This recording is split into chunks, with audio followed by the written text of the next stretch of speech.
পাউস প্রজেক্টের listing announcement, listing date এবং পাউস টোকেনের যে প্রাইস সেটা নিয়ে মূলত আমাদের মধ্যে অনেক জল্পনা কল্পনা যে কিরকম প্রাইস হতে পারে, কোন কোন এক্সচেঞ্জে আসতে পারে এবং বাইন্যান্সে আদৌ এটা লিস্টিং পসিবিলিটি আছে কিনা। তো সেই সব বিষয় নিয়ে মূলত এই ভিডিওতে আলোচনা হবে এবং এই ভিডিওতে বাইন্যান্স লিস্টিং এর পসিবিলিটি কতটুকু এবং কি পরিমাণ ইনসাইডার নিউজ কতটুকু দিতে পারবো এই ভিডিওতে, সেই সব বিষয়গুলো নিয়ে মূলত আলোচনা হবে এবং কিছুটা ইনসাইডার নিউজ দিব যে বাইন্যান্সে লিস্টিং এর পসিবিলিটি আছে কিনা। পরবর্তীতে আপনারা মূলত নিজেরাই বুঝে নেবেন যে এটার পসিবিলিটি কতটুকু, এটা আপনাদের উপর ছেড়ে দিলাম। ঠিক আছে, আমি জাস্ট ইনসাইডার নিউজ হিসেবে আপনাদেরকে ইনফরমেশনটা দিব। তো আমি আছি অলরেডি পাউস ল্যাবের যে অফিসিয়াল টুইটার হ্যান্ডেল, এক কথায় পাউসের যে অফিসিয়াল টুইটার অ্যাকাউন্ট সেখানে, এবং সেখানে দেখেন বাইবিটের কিন্তু বেশ কিছু পোস্ট দেখতে পাচ্ছি, কারণ বাইবিটে প্রি মার্কেট চালু হয়েছে, কুকোয়েনে চালু হয়েছে এবং আমরা জানি গেরোটাতে চালু হয়েছে। তিনটে এক্সচেঞ্জারে কিন্তু প্রি মার্কেট ট্রেডিং চালু হয়েছে পাউসের, এবং সেখানে প্রাইসটা আমরা মোটামুটি জানি 0007 এর আশেপাশে বা 0065 এরকম প্রাইসটা চলতেছে।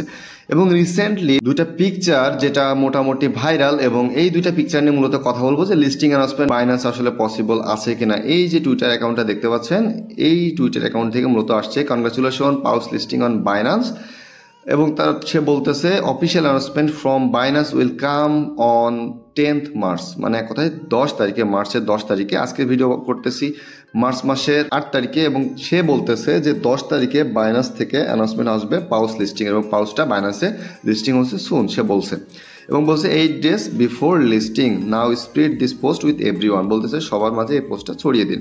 এখন এই পোস্টের যে পোস্ট দাতা সে আসলে কতটুকু অথেন্টিক এবং সে আসলে আদৌ কি পাউস টিমের সাথে কোনো প্রকার সম্পৃক্ততা তার আছে কিনা সেটা একটু যাচাই বাছাই এখানে করতে পারি, যদিও হালকা পাতলা যাচাই বাছাই করতে পারছি, সেই হিসেবে আপনাদেরকে আমি ইনফরমেশনটা দিব। জাস্ট ওই যে বললাম না যে আসলে চিন্তা ভাবনা আপনাদের বিষয়। ঠিক আছে, এই যে এনার যে টুইটার অ্যাকাউন্টের যে ইউজার নেম, এটা কিন্তু কখনোই আপনি ক্লোন করতে পারবেন না, আপনাকে কিছু না কিছু চেঞ্জ করতে হবে। একটা ইউজার নেম যখন ক্রিয়েট হয়ে যায় আপনি চাইলে সেম ইউজার নেম দিয়ে আর কোনো অ্যাকাউন্ট করতে পারবেন না।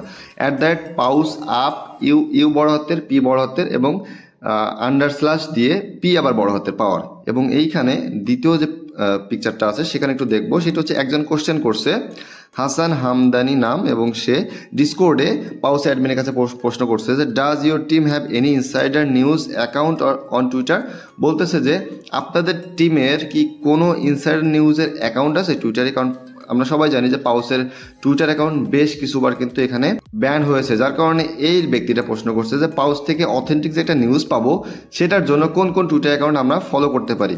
তো এই যে অ্যাডমিন হচ্ছে পাউসের যে অ্যাডমিন, সে আসলে তাকে রিপ্লাই করছে যে আর্মিন এজেন্ট, আর্মিন বলতে আর্মিন নামে যেই প্ল্যাটফর্মটা আছে, যেমন আমি যদি এখন টুইটারে গিয়ে সার্চ করে দেখি আর্মিন, ঠিক আছে, আর্মিন এজেন্ট, উনি বলছে আর্মিন আন্ডারস্ল্যাশ এজেন্ট, ঠিক আছে, এই যে যেটা আসছে এই যে এটা আর্মিন আন্ডারস্ল্যাশ এজেন্ট, এটা হচ্ছে আর্মিন কিন্তু এদের পার্টনার একটা প্রজেক্ট ছিল, যেখানে আমরা টাস্ক হিসেবে কিন্তু আর্মিন প্রজেক্টটাতে আমরা বেশ কিছু কাজ করছিলাম। ঠিক আছে, তো এটা আমরা শিওর পাইলাম, এটা থেকে মূলত পাউসের মোটামুটি অফিসিয়াল অ্যানাউন্সমেন্টগুলো পাবেন এবং সঠিক অ্যানাউন্সমেন্টগুলো পাবেন যেটা তাদের অ্যাডমিন বলছে, এবং এটা থেকে আদৌ আসলে এখানে মূলত অফিসিয়াল অ্যানাউন্সমেন্টগুলোই চলে আসে। ওকে, পাউসের অ্যানাউন্সমেন্টগুলো এখান থেকে এই যে প্রপারলি চলে আসে যে 18 তারিখে লিস্টিং কনফার্মড, এবং এই যে পাউসের প্রি মার্কেট বাইবিটে আসছে সেটা নিয়ে মূলত বাইবিটেটাই বেসিক্যালি এখানে পোস্ট করা হচ্ছে। ওকে, এবং তারপর দেখে আসি যে গড পাউস্ট @গড পাউস্ট, যেটা থেকেই মূলত ভিডিওটা শুরু করেছিলাম যে টুইটার অ্যাকাউন্ট থেকে, সেটা হচ্ছে এই টুইটার অ্যাকাউন্ট। ঠিক আছে, এটা আসলে অফিসিয়াল, এটা অফিসিয়াল। ঠিক আছে,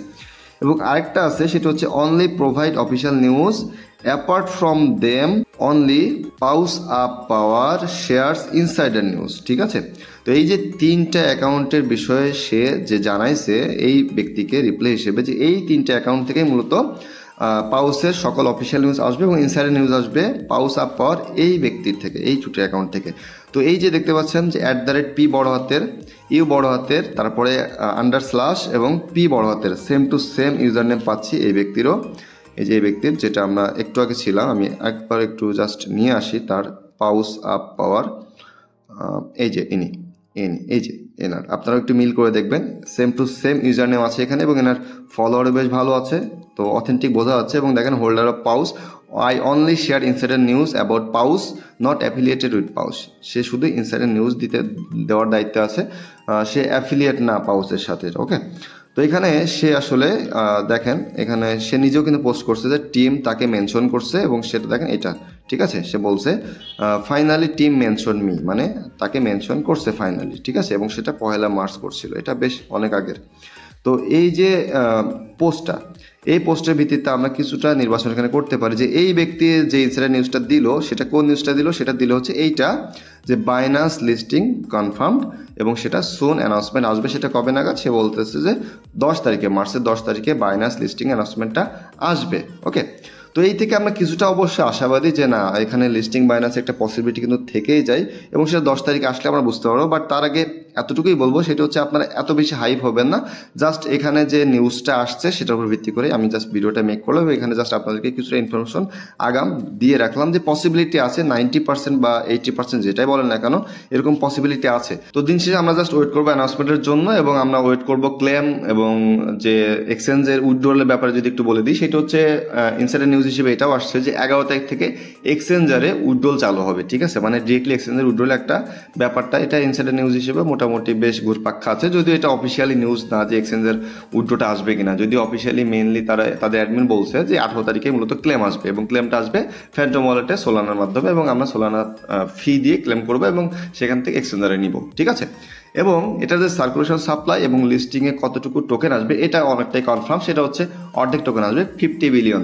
100 বিলিয়ন সাপ্লাই অনুযায়ী প্রি মার্কেটের দাম দেখাচ্ছে এবং এখানে যদি আমি একটু ক্যালকুলেশন করি, সেটি হচ্ছে এখানে আমি যাব ক্যালকুলেটরে এবং এখান থেকে দেখেন এখানে তারা 100 বিলিয়ন সাপ্লাই অনুযায়ী প্রি মার্কেটে যে দামটা দেখাচ্ছে, প্রি মার্কেটে আমি এখন এক্সচেঞ্জারে যাচ্ছি না, এখানে দামটা দেখাচ্ছে 0.00007। ঠিক আছে, তো এখান থেকে সার্কুলেশন সাপ্লাই এদের যে অ্যাডমিন আছে ডিসকর্ডে, যতগুলো অ্যাডমিন আছে তারা বারবার করে এখানে বলছে 50 বিলিয়ন সার্কুলেশন সাপ্লাই, তো অর্ধেক। ঠিক আছে, তো অর্ধেক যদি হয় তাহলে দামটা প্রি মার্কেট প্রাইস হিসেবে বলতেছি জাস্ট। ঠিক আছে, আমি তো জানি না লিস্টিং এর সময় কেমন হয়, বাট প্রি মার্কেটের দামটা অনেক লো আছে এবং সেই হিসেবে যদি ধরি তবুও 0.00007 গুণ 2 মানে দ্বিগুণ হবে। ঠিক আছে, যেহেতু সার্কুলেশন সাপ্লাই অর্ধেক হয়ে যাবে তো দামটা তখন দ্বিগুণ হবে। জাস্ট প্রি মার্কেটের রেট অনুযায়ী বলতেছি 0014 এখানে আমরা রেটটা পাচ্ছি। ওকে, তো 0014 রেটটা পাচ্ছি, এটা মোটামুটি কিছুটা সুইটেবল, বাট ওই টাইপেরও সুইটেবল না, মোটামুটি সুইটেবল। ঠিক আছে, তো অবশ্যই লিস্টিংয়ের জন্য ওয়েট করবো। লিস্টিংয়ে ট্রেড ভলিউম কেমন হবে সেটার উপর ডিপেন্ড করে মূলত এখানে